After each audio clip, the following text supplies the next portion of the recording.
Bismillahirrahmanirrahim.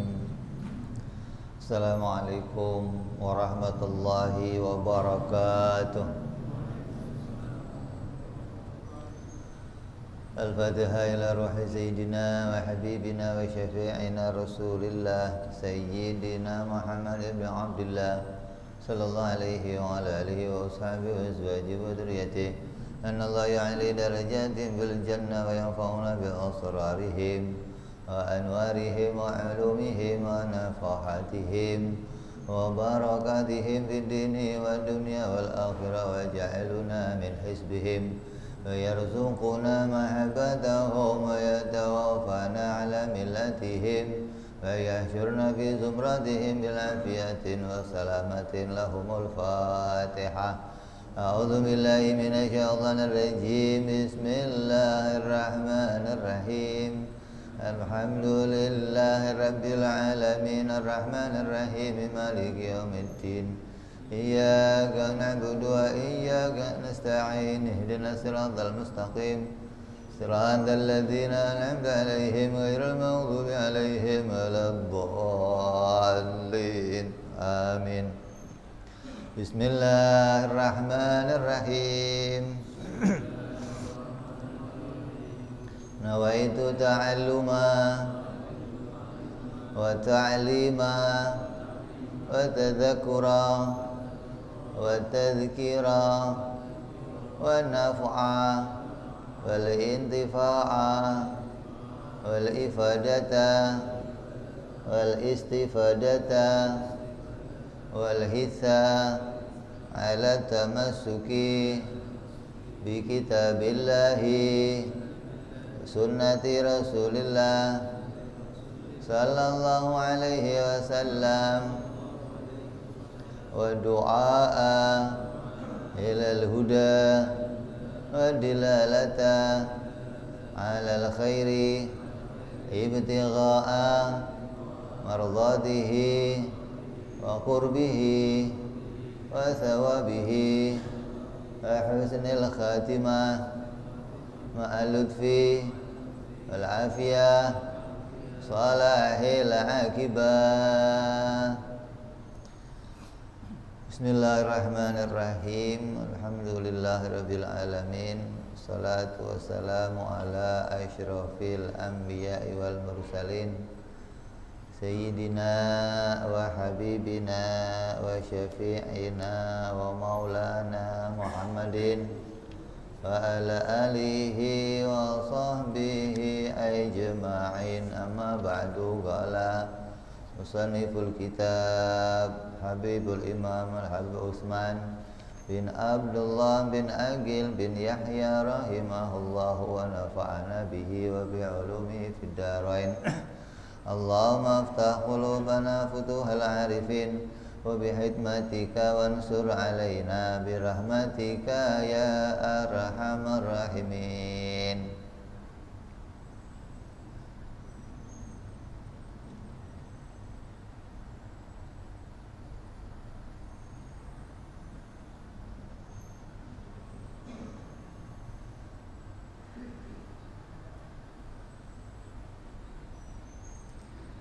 Ila anqal, sampai kita pada akhir kitab, kesimpulan kitab. Apa yang sudah kita kaji selama beberapa bulan menjelaskan tentang sifat-sifat Allah dan sifat-sifat para Rasul alaihimus salatu wassalam, yang mana semuanya menjadi akidah iman, akidah yang harus tertanam di dalam hati kita, yang berkaitan tentang Allah dan tentang para Rasul.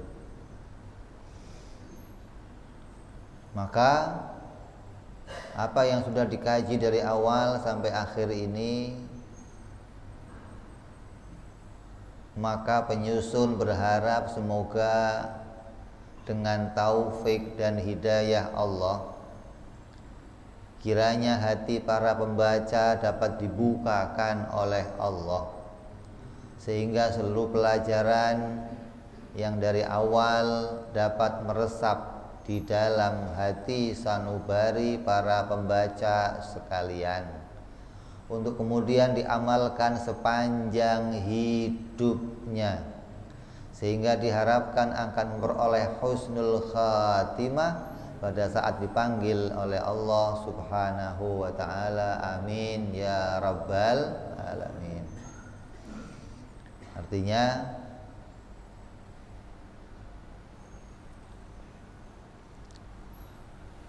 di dalam bersyariat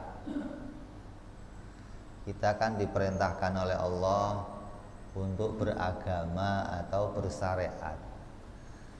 Yang dimaksud bersyariat itu adalah zahirnya badan kita mengerjakan perintah-perintah Allah Subhanahu wa ta'ala. Ya ruku', ya sujud, ya taat kepada orang tua, ya mau pergi haji, mau mengeluarkan zakat. Ini bentuk amal-amal zahir yang harus kita kerjakan sebagai orang yang bersyariat atau beragama Islam. Nah terus apa amal batin kita? Kalau amal zahir berupa ibadah, lalu amal batin kita apa rupanya? Maka amal batin kita adalah bagaimana hati kita bisa menghubungkan selalu kepada Allah setiap kejadian apapun, yang baik atau yang buruk, yang manis atau yang pahit, bagaimana hati kita menghubungkannya kepada Allah Subhanahu wa ta'ala, bahwa seluruh kejadian ini diciptakan oleh Allah. Adapun bentuk yang bermacam-macam, manis, pahit, maksiat, taat, bentuk kesolehan, bentuk keimanan, kekafiran, ini adalah bentuk ujian dari Allah untuk kita semuanya. Ada yang kejadiannya begini, ada yang kejadian begitu, maka ini ujian yang berbeda-beda kepada setiap hamba-hambanya Allah. Nah, tugas kita menghubungkan, mengembalikan itu kepada Allah Subhanahu wa ta'ala. Ini yang menjadi amal hati kita sebagai amalnya orang yang bertauhid. Maka orang yang gak pernah ngaji ilmu tauhid, gak pernah kenal sifat-sifat Allah, dia tidak akan bisa menghubungkan semuanya kepada Allah. Pasti akan ada jarak atau pembagian yang dianggap Allah punya perbuatan sendiri, makhluk punya perbuatan sendiri. Yang demikian bukanlah menjadi akidah ahlu sunnah wal jamaah. Akidah ahlu sunnah, akidahnya umat Islam harus meyakini khairihi wa syarrihi minallah. Segala apapun yang terjadi, mau itu yang terjadi bentuknya hal yang pahit atau yang manis, semuanya datang dari Allah Subhanahu wa ta'ala, dan kita harus menerimanya sebagai bentuk ujian dari Allah, hingga senantiasa berharap jalan keluar. Ketika dikasih yang pahit, berharap mudah-mudahan dimudahkan. Ketika dikasihnya manis, mudah-mudahan dilanjutkan.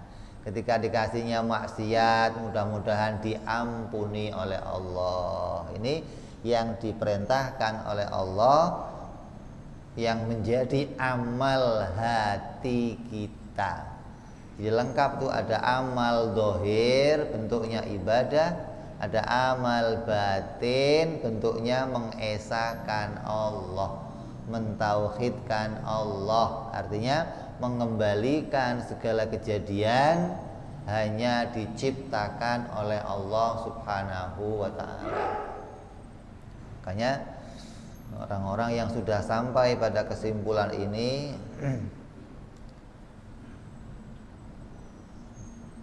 adalah bagaimana nanti kita akan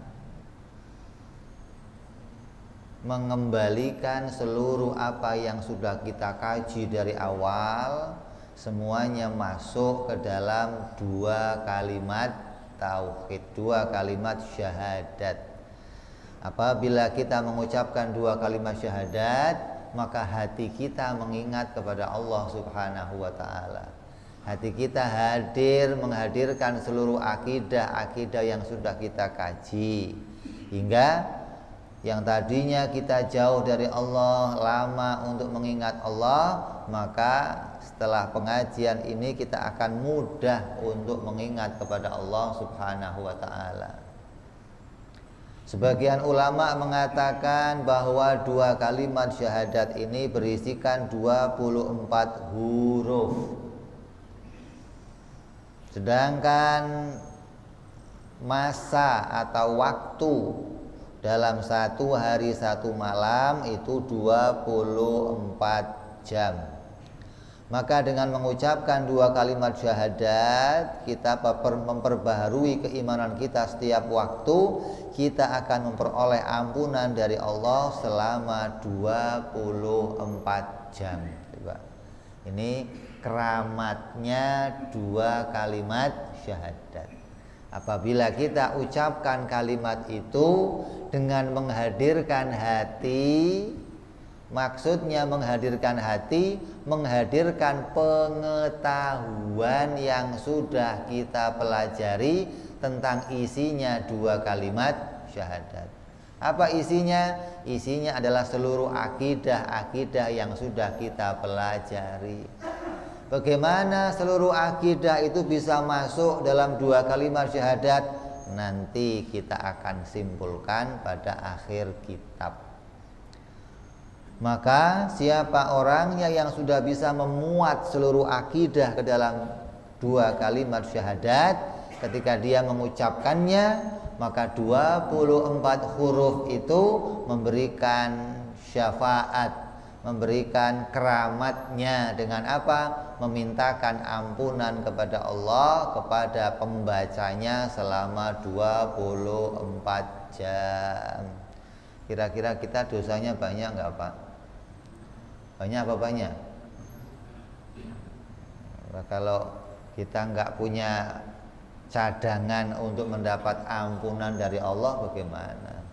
Istighfarnya sendiri ya. Tiap habis sholat kita istighfar, minta ampun kepada Allah. Terus di samping istighfar, maka syahadat ini menjadi jalan agar kita mendapat ampunan dari Allah dengan keramatnya dua kalimat syahadat. Bagi siapa? Bagi orang yang senantiasa mengkajinya, bagi orang yang senantiasa mengolah isinya, apa isinya, hingga setiap dia mengucapkan kalimat itu, hatinya ingat kepada Allah Subhanahu wa ta'ala. Jangan sampai kayak orang-orang yang mengucapkannya hanya untuk urusan bukan mengingat Allah. Kan sering di kampung-kampung kita datang orang, afdalu dzikri fa'lam annahu la ilaha. Sering kita mendengar orang membaca itu, tapi urusannya hatinya nggak ingat sama Allah, tapi ingat sama pesek. Ini peseknya mana? Ini sudah keluar belum peseknya? Ya, maka kenapa kok ingatnya pesek? Karena nggak pernah ngaji ilmu ini, apa yang mau diingat?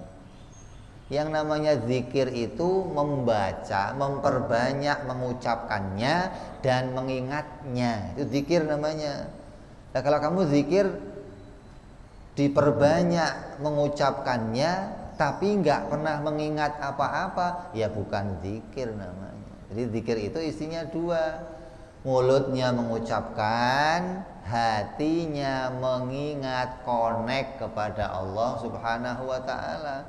Jangan mulutnya bunyi tapi hatinya kemana-mana nggak ingat Allah.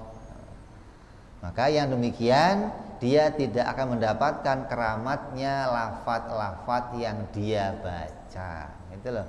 Maka Dengan kita mengkaji ilmu ini, kita berharap kalimat ini memberikan syafaat kepada kita.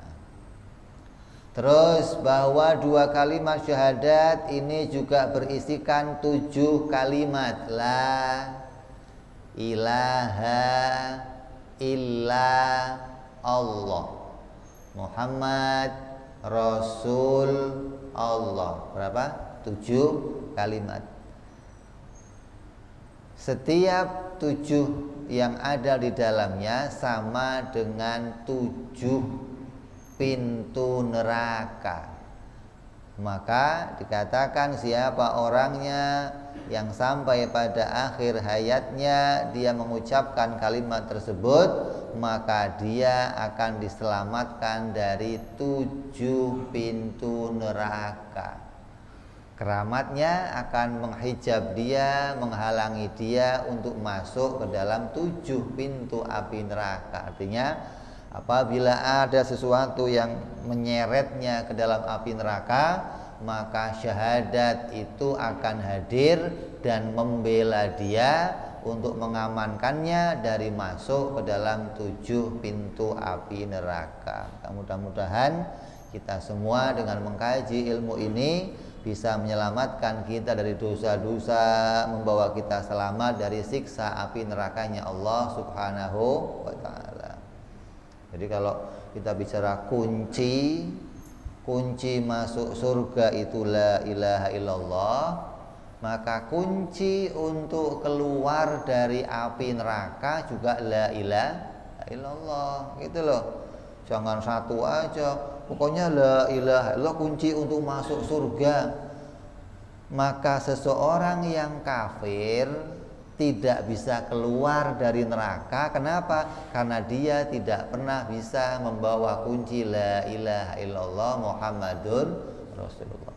Tapi coba orang-orang Islam yang masuk neraka, dia bisa keluar lagi. Kenapa? Karena di hatinya ada la ilaha illallah Muhammad Rasulullah. Jadi kita punya kunci nih untuk masuk surga langsung. Kalau kamu nggak punya dosa, maka dengan kalimat itu kamu akan masuk surga dengan cepat.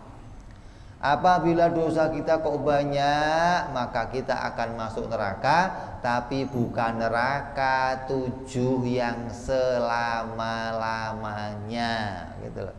Ada neraka untuk orang-orang mukmin untuk menebus kesalahan-kesalahannya di dunia, maka dengan kalimat itu dia akan dikeluarkan dari neraka itu dan masuk ke dalam surganya Allah Subhanahu wa ta'ala.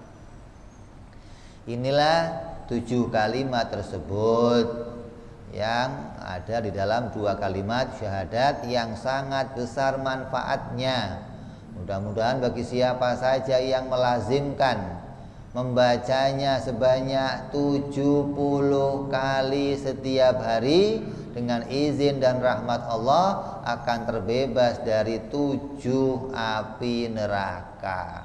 Ini ijazah dari Habib Utsman bin Abdullah bin Aqil bin Yahya.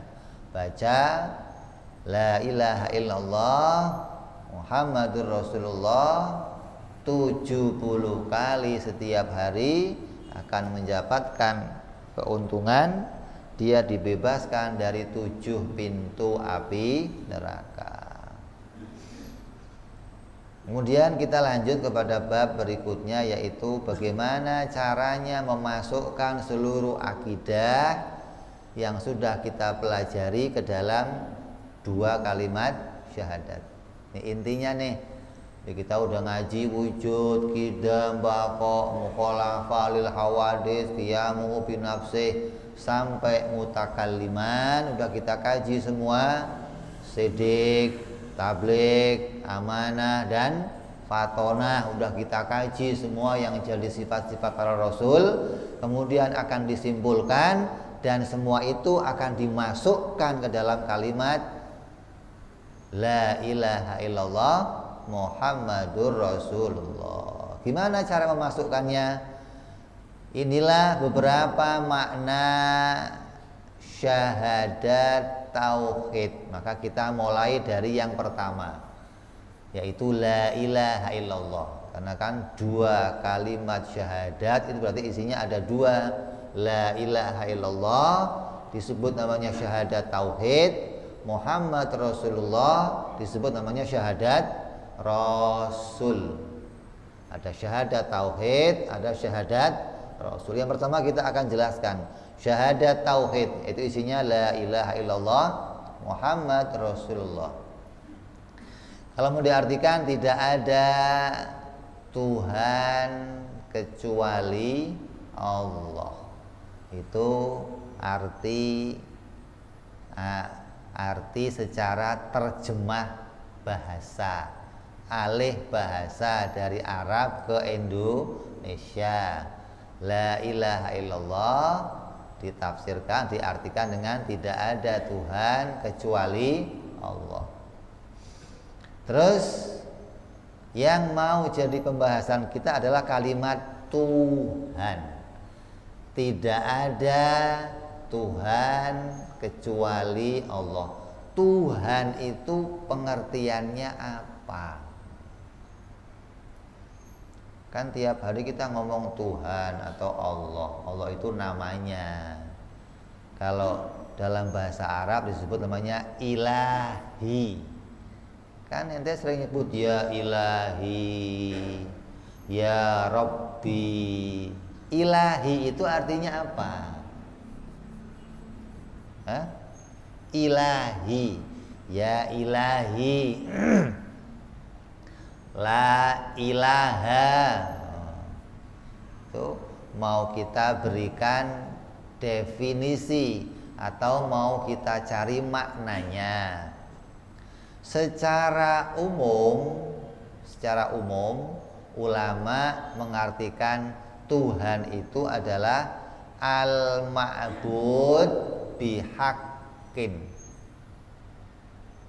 Tuhan apa definisinya? Maknanya al-ma'bud bihaqqin. Apa sih Tuhan itu? Tuhan itu adalah zat yang berhak disembah. Tuhan itu adalah yang berhak disembah. Coba kamu tanya ke seluruh agama di dunia.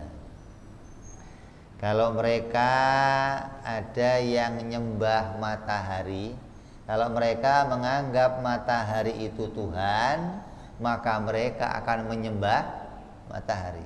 Kenapa? Karena Tuhan itu adalah zat yang disembah. Kalau orang Jawa dulu nyembahnya apa? Animisme. Ada yang nyembah, ada yang meyakini pohon itu Tuhan, maka dia menyembah pohon. Ada yang meyakini patung itu Tuhan, maka dia menyembah patung. Ada yang meyakini batu-batu besar itu Tuhan, maka dia menyembah batu. Ada yang meyakini keris-keris itu Tuhan, maka dia menyembah keris. Ada yang meyakini planet-planet sebagai Tuhan, maka dia menyembah planet. Jadi mana saja yang diyakini sebagai Tuhan, maka itu disembah.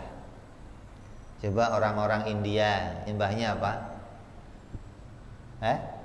Sapi. Kenapa? Karena dianggap sebagai Tuhan. Ketika itu dianggap Tuhan, maka akan disembah. Orang Arab nyembahnya apa? Lata, Uzza, Manat, Hubal. Kenapa? Karena mereka menganggap itu sebagai Tuhan. Ketika dianggap Tuhan, maka disembah. Orang Yunani nyembahnya apa? Para dewa. Sama kayak orang India tuh, nyembahnya Wisnu, Brahma, Ganesha. Kalau orang Yunani nyembahnya Zeus, Hercules, Hera. Itu disembah tuh sama mereka tuh. Kenapa? Karena dianggap sebagai Tuhan. Jadi kalau kamu ditanya apa sih definisi Tuhan atau pengertian Tuhan? Tuhan itu pengertiannya zat yang berhak untuk disembah. Maka kalau kita mau memasukkan, kita coba masukkan nih Pengertian Tuhan yang tadi kita kaji itu pengertiannya adalah zat yang berhak disembah. Maka pengertian itu coba kita masukkan ke dalam la ilaha illallah. Kan tadi kamu ngertiin la ilaha illallah, pertama apa artinya? Tidak ada Tuhan selain Allah. Coba kalimat Tuhannya kita buang, kita ganti pengertian yang barusan kita berikan. Maka jadinya bunyi bagaimana? Tidak ada zat yang berhak disembah kecuali Allah. Nah, kalau kamu sudah ngaji, maka ngertiin la ilaha illallah harus begitu ngertiinnya. Jangan tidak ada Tuhan kecuali Allah lagi ngertiinnya. Itu baru masuk Islam kamu namanya. Kalau sudah pernah ngaji tauhid, sudah pernah ngerti pengertian Tuhan, maka coba kita praktekkan. Apa sih pengertian Tuhan? Oh, Tuhan itu adalah al-ma'bud bihaqqin, zat yang berhak disembah dengan benar. Maka kalau pengertian itu masuk dalam la ilaha illallah, akan jadi bunyinya la ma'buda bihaqqin illallah. Tidak ada yang berhak disembah dengan benar kecuali Allah. Ya, ini pengertian Tuhan secara umum. Artinya agama-agama lain, agama manapun, ketika kamu tanya pengertian Tuhan akan menjawab yang sama dengan itu. Tapi di sini Musannif Imam As-Sanusi Abu Utsman bin Yahya mempunyai definisi khusus. Nah, ini yang membedakan nih. Ada pengertian khusus yang berbeda dari pengertian secara umum tentang pengertian kalimat Tuhan atau ilahi. Apa pengertian kata Habib Utsman? Kata Habib Utsman, Tuhan itu dimengerti dengan dua makna atau dua definisi. Yang pertama, apa itu Tuhan? Zat yang tidak butuh kepada segala sesuatu. Apa?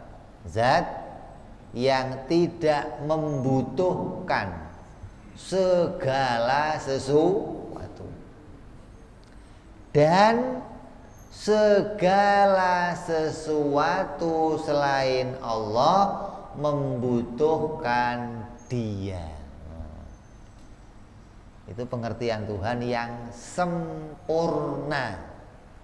Kenapa? Dengan pengertian ini nanti semua yang bukan Tuhan akan kita tolak.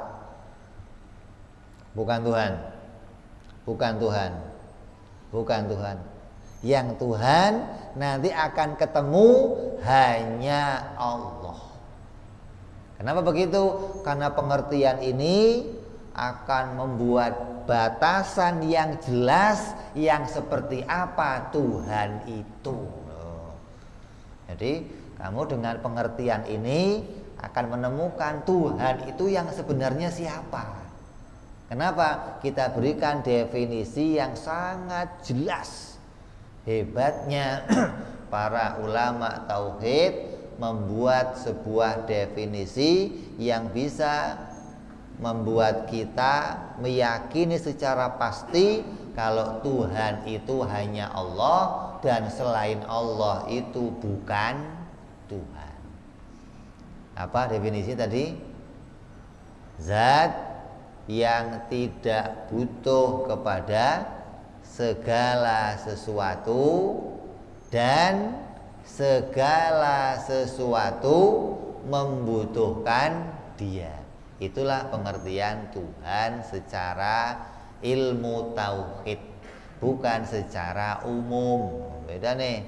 Kalau pengertian Tuhan secara umum, zat yang berhak disembah. Kita buktikan coba. Yang mengatakan Tuhan itu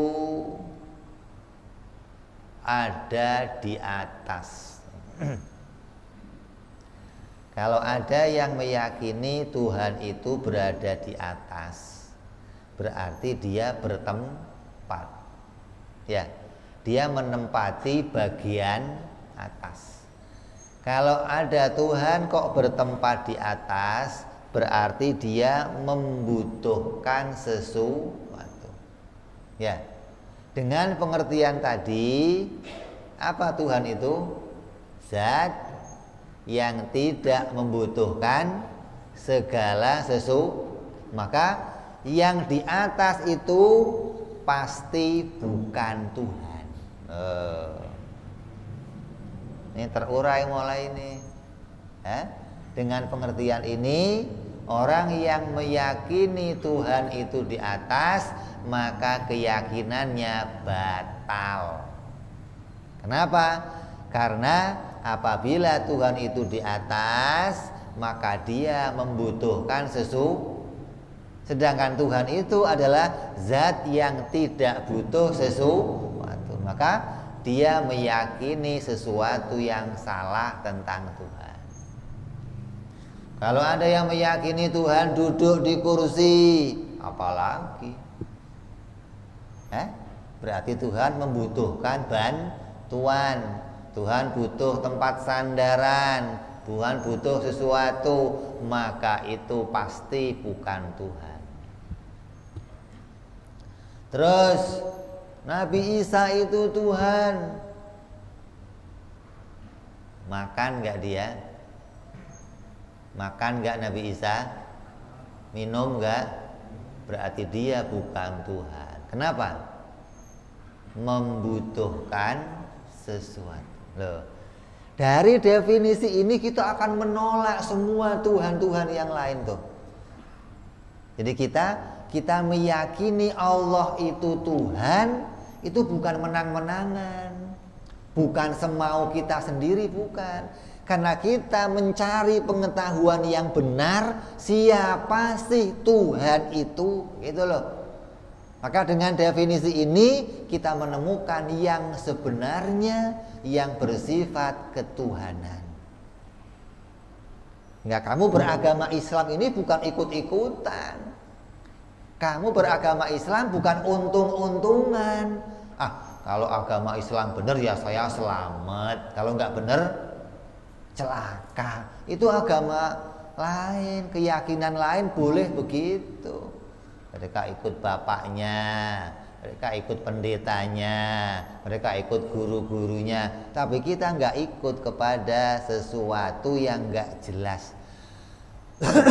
Kita membuat definisi dengan jelas siapa itu Tuhan, hingga kita menyembah sesuatu yang benar-benar bersifat ketuhanan. Brahmana, Siwa, Ganesha, tinggal di mana mereka? Di Nirwana. Mereka dewa-dewa yang menempati suatu tempat. Maka kita meyakini mereka bukan Tuhan. Kenapa? Membutuhkan sesuatu. Kalau mau melakukan apa-apa dengan alat, kalau mau ngerjain sesuatu dibantu sama alat, maka yakinlah mereka bukan Tuhan. Kenapa? Membutuhkan sesuatu. Latta, Uzza, Manat, Hubal bukan Tuhan. Kenapa? Karena mereka dibikin sama manusia, dikerjain sama manusia, dicetak sama manusia, diyakini sendiri sebagai Tuhan. Padahal tidak ada kenyataan yang mendukung kalau mereka itu adalah Tuhan. Terus yang meyakini patung-patung sebagai Tuhan batal, yang meyakini bintang-bintang sebagai Tuhan batal, yang meyakini matahari Tuhan batal. Ini kita batalkan semuanya dengan apa? Dengan satu definisi, dengan satu makna pengertian ketuhanan. Belum yang kedua. Kalau kita hadirkan yang kedua, rusak lagi nanti. Apa yang kedua? Segalanya butuh kepada Dia. Wah, ini. Coba kita yang mengatakan matahari itu Tuhan. Kata orang yang menyembah matahari. Ada enggak yang menyembah matahari? Ada. Kalau pagi-pagi ngadep wetan, kamu suka ngelihat yang pagi-pagi ngadep ke timur bawa apa itu? Ngapain dia? Habis begitu sarapan, berangkat ke pasar, laris pasarnya. Ente yang udah duha, udah masih sepi aja pasar, gimana ya Allah. Hati-hati sampai ragu, jangan-jangan dia yang bener. Oh, hati-hati nih. Hanya gara-gara tokonya laris, habis pegang begitu-begitu kamu anggap ini bener kayaknya nih. Oh, hati-hati. Dia mengatakan matahari itu Tuhan. Kenapa? Semuanya membutuhkan matahari. Matahari makhluk yang paling besar. Kita cek, kita teliti. Semua butuh matahari enggak? Ada enggak yang enggak butuh matahari? Ada enggak? Yang enggak butuh matahari ada enggak? Banyak. Burung hantu nggak butuh matahari. Batman tuh kelelawar nggak butuh matahari. Kupu-kupu malam itu nggak butuh matahari, malah pengennya malam. Jangan siang-siang, kapan ngapain siang sih? Malam aja lah mudah-mudahan. Butuh matahari nggak? Berarti matahari bukan Tuhan. Kenapa? Karena tidak semuanya membutuhkan Dia. Tuhan itu adalah zat yang semuanya butuh kepada Dia. Itulah Tuhan.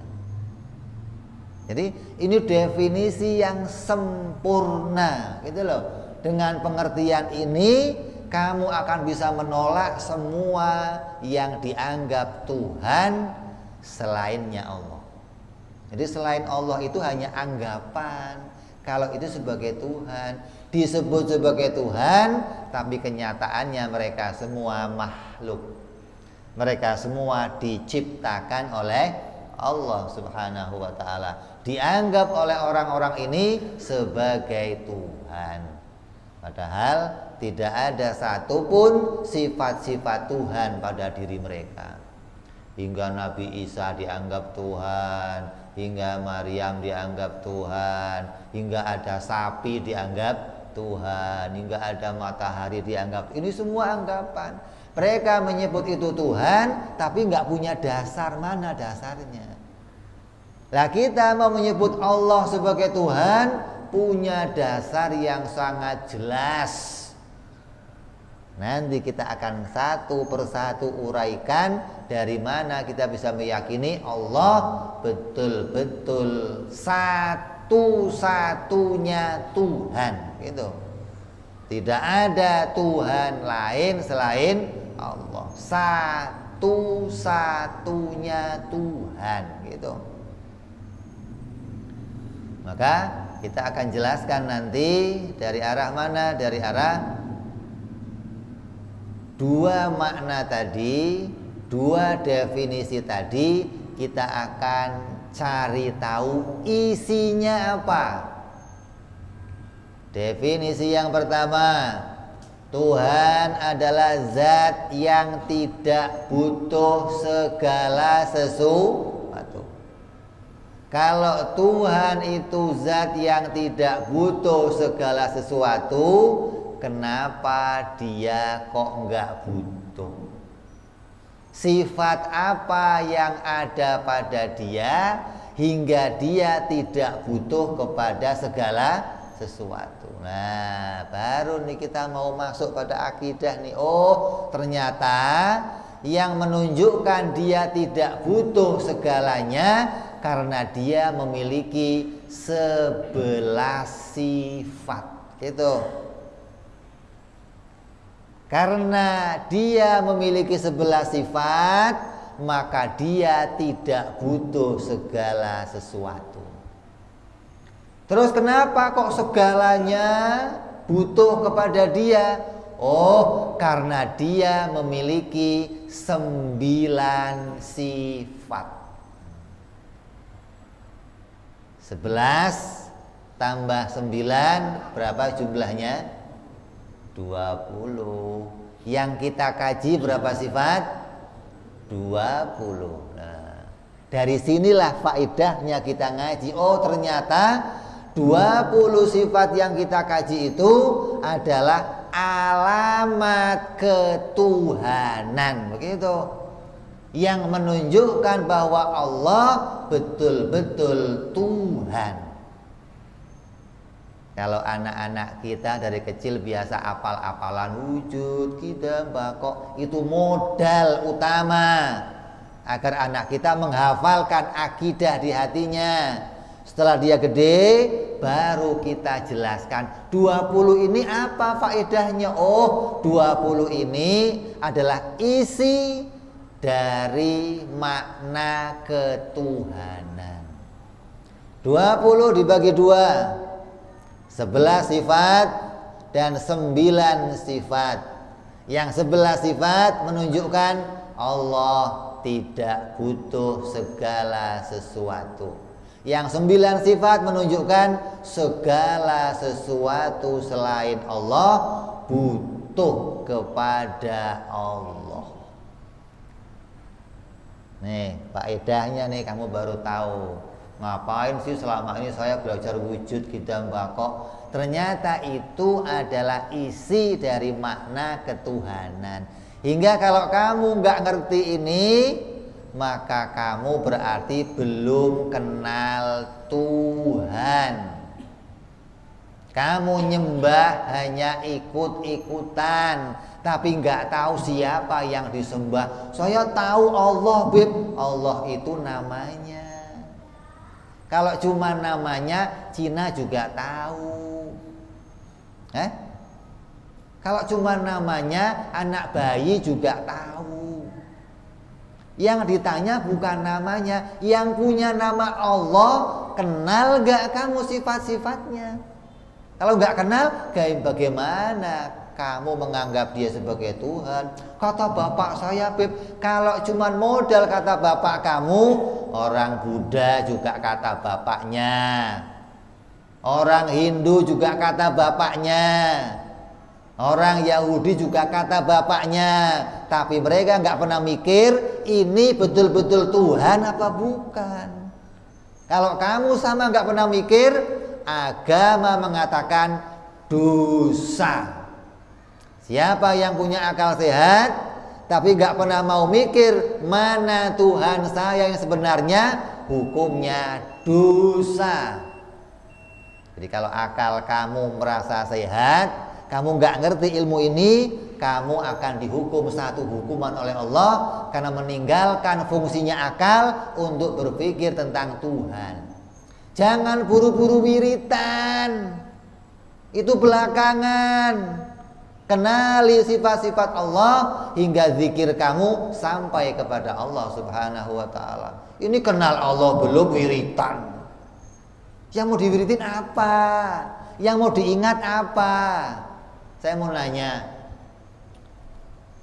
Kalau kamu nyebut rumah, yang kamu ingat apa?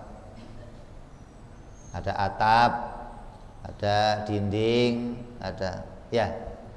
Kamu ngomong mobil, yang kamu ingat apa?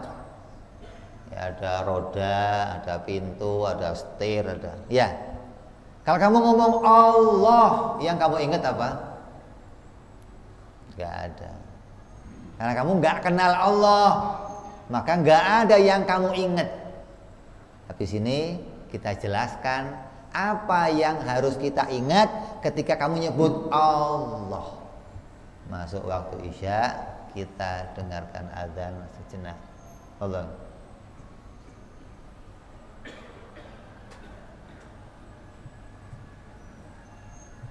Ijal mana Ijal?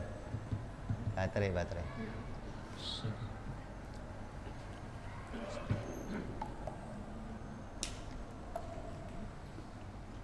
Allahu Akbar.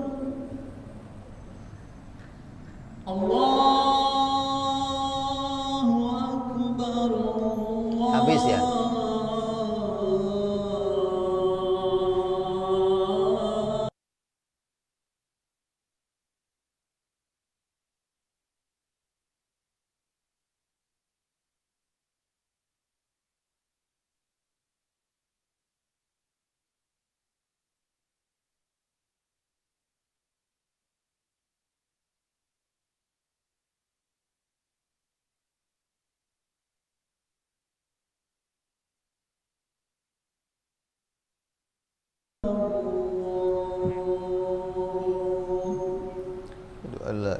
Asyhadu anna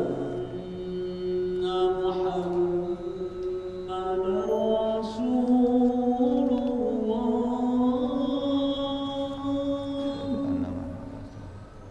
Asyhadu anna Muhammadar Rasulullah.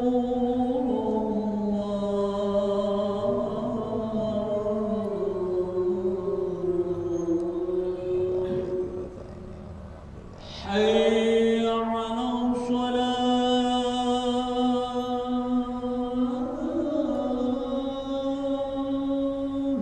Aula wala quwata illa billah. حي على الصلاة.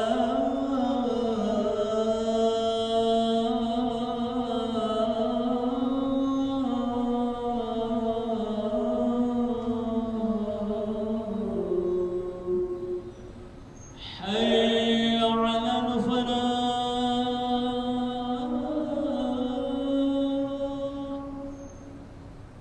حي على الفلاح.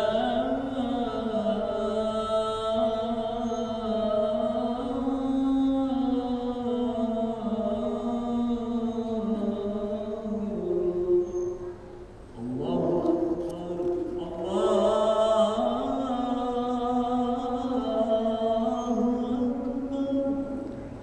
لا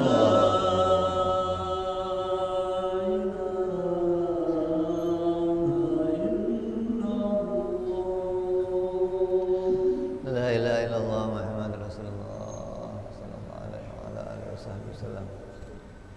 Allahumma rabb hadhihi al-da'wati tamma salatul qa'imah wa sayyidina Muhammadul wasilatu wal fadilah wa isyarafa wa darajatul 'aliyatul rafi'ah wa al maqam al-mahmud alladhi wa'ada ya arhamar rahimin.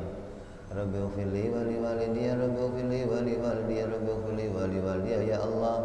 Rabbi ighfir li wa li walidayya, Rabbi ighfir li wa li walidayya warhamhuma kama rabbayana shaghira. Allahumma barik lana wa fi auladina wa hifadhum wa la tadurruhum warzuqna birrahum wa fiqhum li ta'atik. Allahumma barik lana wa lahum fil hal wal ma'al wal iyal bi jahi kabiril muta'al. Wa sallallahu ala sayyidina Muhammadin wa ala alihi wa sahbihi wasallam walhamdulillahi rabbil alamin. Kita teruskan sedikit sambil menunggu yang sholat sunnah.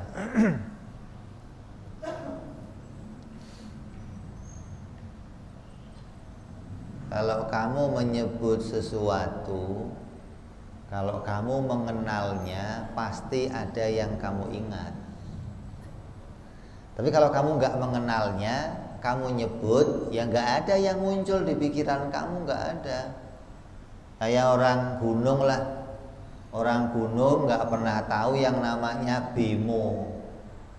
Terus dia mau ke Jakarta, dikasih alamat, Pak, nanti turun dari mobil cari Bemo, naik Bemo. Kata dia, Bemo apa? Nyebut Bemo tapi pikirannya nggak ngerti yang namanya Bemo. Kenapa? Karena belum pernah kenal yang namanya Bemo. Begitu dikasih gambaran yang begini loh, Pak. Oh. Lah kamu nyebut Allah, tiap hari takbir Allahu Akbar. Allahu Akbar, Allahu Akbar. Tiap hari. Yang sholat, yang azan. Saya nanya, kalau kamu nyebut Allah, yang kamu inget apa? langit, bumi itu bukan Allah, itu makhluk. Bagaimana kamu ingat begitu? Nyebut Allah kok langit bumi yang diingat, itu makhluk, bukan Allah. Apa yang saya ingat ketika nyebut Allah? Ini istighna'ul ilah an kulli ma siwa waftiqaru kullu ma adahu ilaihi. Apa itu Allah? Adalah nama untuk Tuhan. Siapa Tuhan? Zat yang tidak butuh kepada segala sesuatu dan segala sesuatu membutuhkan Dia. Allahu Akbar, muncul tuh. Ya Allah, Engkau zat yang maha kaya. Ya Allah, Engkau enggak butuh segalanya, dan kami makhluk butuh kepada Engkau ya Allah. Allahu Akbar, Allahu Akbar. Ingat kamu ya Allah, aku memanggil Engkau zat yang enggak butuh segalanya. Engkau maha kaya ya Allah, dan segalanya butuh kepada Engkau. Itu Tuhan namanya. Ada yang kamu ingat di pikiran kamu, zikir Allahu Akbar, Allahu Akbar, Allahu Akbar. Apa yang diingat?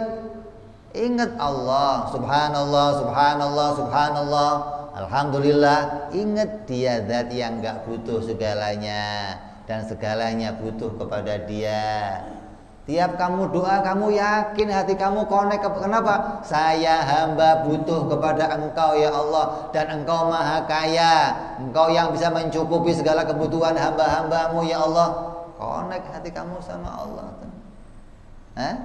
Kalau kamu nggak ngaji ini sampai mati sekalian, kamu nggak akan kenal siapa Allah. Karena iman nggak datang sendiri, nggak. Iman itu dicari, diraih.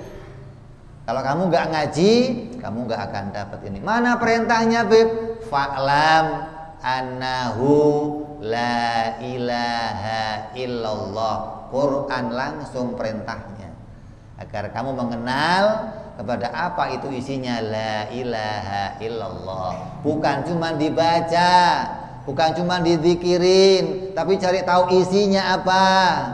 Ini kewajiban tiap-tiap orang Islam, laki-laki, perempuan, tua maupun muda. Harapannya kita bisa membawa ucapan ini saat hari kematian kita ingat kepada Allah Subhanahu wa ta'ala. Maka dikatakan, siapa yang akhir ucapannya, ingat nih, akhir ucapannya bisa mengucapkan la ilaha illallah, masuk surga. Saya nanya, kalau ada akhir, ada awalnya. Lah awalnya apa? Awalnya apa? Siapa yang akhir kalimatnya mengucapkan la ilaha illallah, dia selamat. Awalnya ngapain? Ngaji. Fa'lam, itu awalnya. Maka kamu nggak mungkin akhir hayat kamu bisa ngucapin la ilaha illallah kalau dari awalnya kamu nggak membiasakan diri ngaji. Apa itu isinya? Apa itu maknanya? Apa itu pengertiannya? Dalami dalam hati, jadikan suatu kebiasaan hingga nanti mendarah daging dengan kita. Ketika kita membutuhkannya, kalimat itu keluar langsung dari lisan kita. Usahakan kamu jadi orang kayak orang yang kaget itu loh. Kalau kamu dikagetin, biasanya keluarnya apa? Kebun binatang. Ente kebiasaannya kurang ajar, dikagetin kebun binatang. Gimana kalau dikagetin munculnya ini la ilaha illallah, la ilaha illallah, hingga kalimat ini mendarah daging dengan diri kita. Ya, ini yang dipesankan Habib Utsman bin Yahya. Jangan sampai kita tidak mengerti apa itu isinya dua kalimat syahadat. Hari ini kita kaji syahadat yang pertama, yaitu la ilaha illallah, yang isinya mau mencari tahu apa pengertian Tuhan. Sudah kita berikan pengertian, Tuhan diberikan dengan dua definisi. Yang pertama adalah dia tidak butuh segalanya, dia maha kaya, ghaniyul mutlak, dia nggak butuh segalanya dan segalanya membutuhkan dia. Lalu dua definisi ini kita cari tahu isinya. Apa isinya? Oh, dia tidak butuh segalanya karena dia bersifat wujud, qidam, baqa, mukhalafah lil hawadis, qiyamuhu binafsih, sama, basar, kalam, sami'an, basiron, mutakalliman, 11 sifat. Terus segalanya butuh kepada dia, memasukkan sifat apa? Wahdaniyah, kudrat, iradat, ilmu, hayat, qadiran, muridan, aliman, hayyan, 9 sifat. Hingga semua 20 sifat masuk ke dalam definisi ketuhanan. Kalau sudah masuk gimana? Berarti setiap kita mengucapkan la ilaha illallah, makna itu sudah di dalamnya. 20 sifat tadi sudah di dalam la ilaha illallah. Dalam kalimat apa? Dalam kalimat Tuhan. Maka kalau ini sudah bisa diperdalam, sudah bisa diketahui dengan baik, tiap kamu mengucapkan teringat, ngucapin teringat. Tapi sulit, Bib. Kalau pertama ya begitu. Semua kalau pertama sulit. Maka Allah kasih kita umur panjang. Untuk apa? Membiasakan diri. Hari ini nggak bisa, besok belum bisa, lusa. Itu usaha kita sampai datang hari kematian kita. Gimana caranya? Lafaz itu terucap, hati kita ingat kepada Allah Subhanahu wa ta'ala. Ini yang kita harapkan. Besok kita ulas satu persatu tiap-tiap sifat yang masuk dalam definisi ketuhanan, insya Allah. Mudah-mudahan apa yang kita kaji menguatkan iman kita, menguatkan hati kita, tertanam la ilaha illallah di sanubari kita sampai hari kematian kita. Kita mudah mengucapkan la ilaha illallah hingga mati dalam keadaan husnul khatimah, selamat dunia sampai akhirat. Amin ya rabbal ala hadhihi niyyah wa ala niyatin shalah wa ila hadratin nabi. Al-Fatihah. A'udzu billahi minasyaitonir rajim. Bismillahirrahmanirrahim. Alhamdulillahi rabbil alamin arrahmanir rahim maliki yaumiddin. Iyyaka na'budu wa iyyaka nasta'in. Ihdinas siratal mustaqim. Siratal ladzina an'amta 'alaihim ghairil maghdubi 'alaihim waladdallin. Amin. Ya Rabbana ta'ala fi anna wa annana asrafna ala ladha ashrafna wa tu'u alaina tawbatan tawsil kulli hawba wa sirrana al-awrati wa amini rawati waghfir liwalidina rabbi wa mauludina wal ali wal ihwani wa sairil hillani wa kulli dhi au jiratin au suhbah والمسلمين والجماعين وفي الأسماء بدأ وجودا منان بابتسام منا bil mustafa rasulina Allah bi kulli suli صلى وسلم ربي alaihi adal habbi wa alihi wa sahbihi وإذا تنسي صحبي walhamdulillahi في الباب وتنهي والحمد لله bil badi wa tanahi subhana rabbika rabbil izzati amma yasifun wa salamun alal mursalin alhamdulillahi rabbil alamin. Assalamualaikum warahmatullahi wabarakatuh.